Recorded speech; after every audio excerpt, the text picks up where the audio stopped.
When Neville and Olympia invited me to come to check the site, we went all the way up to the glacier at 3,000 meters, and on the way down there were all these Indian tourists there, and I thought, what are they doing there? And I was told they came to look at the sites where their favorite actors have been hanging out, filming, because Gstaad is one of the destinations for a lot of these Hollywood crews.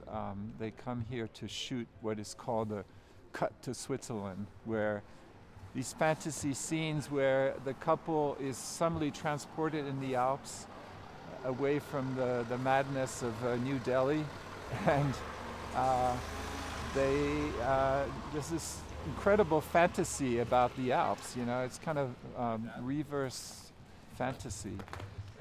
Anyway, so I thought, wow, that's interesting. You know, why this cross-cultural thing is got me interested. And once I watched a few Bollywood films, they would all have that cut to Switzerland moment. And so I thought I would select all the excerpts that were featuring Gstaad. So I made a real site-specific video. You know, it's a video about Gstaad, but you know, seen through the eyes of Indian. So this Asian culture mixed with the Swiss culture. I mean, this whole festival is about cross-cultural kind of things, you know, because we're all Swiss artists, but in fact, very few of us live in Switzerland.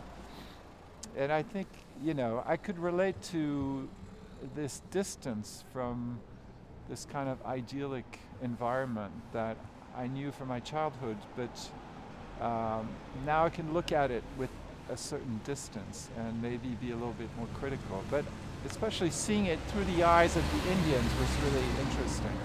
You know, looking through all these films happening in Gstaad, you know, they were all shot the same way and had, you know, tropes that were in every film. So like, you know, the guys are always opening their arms. It's a little bit like The Sound of Music. So there's a little bit of that Hollywood thing going on too. They would all kind of roll in the grass, or they'd be spinning and dancing. They all like end up on the airport in Gstaad. They all like take a helicopter higher than the Alps. And you know, this idea of like being alone on the top of the mountain. And so they all use these same cliches in a way. So I was able to kind of edit and find links between all these films, hundreds of different films. One of the things that seems to run throughout it is the sort of aerial view. Yeah. And it's interesting that you've chosen to show it in the tram going up. So it's often an aerial view in an aerial view. Yeah, there's a lot of, you know, going up to the mountain and then coming down, of course. You know, it's like this ideal thing, but then the reality, gravity brings you down. Why do you think Bollywood chose Gstaad and this kind of area? What were the triggers? What did Bollywood see in Gstaad that maybe they couldn't see in their own culture or find in their own culture acts? Well, maybe it's simple as they have a strong chamber of commerce that, you know, is inviting and providing incentives for Indian crews to come and film in Gstaad.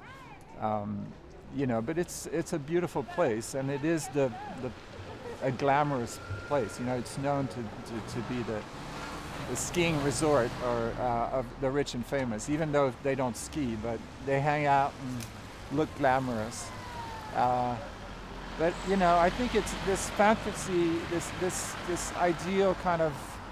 It's about isolation, you know, to be able to be away from everybody. The couple hangs out. There's no one around them, and they can express their emotion. Yeah, I mean, I think that's you know. It's always love stories. And it's the idealized landscape with the idealized romance. You know, it has so many references because, you know, during the British colonial time, you know, some of the cities were so hot and humid, they would go up in the mountains in Kashmir, and that's where they used to shoot these things, in Kashmir. But after, you know, the wars and everything, it became impossible to shoot there, so they came to Switzerland. You know, in Switzerland, tourism was also invented by the British, so there's this kind of nice kind of connections between, you know, this colonial time, you know, this kind of glamorous place, and it's just like there's so many kind of cross references that make, you know, these Bollywood films so kind of amazing.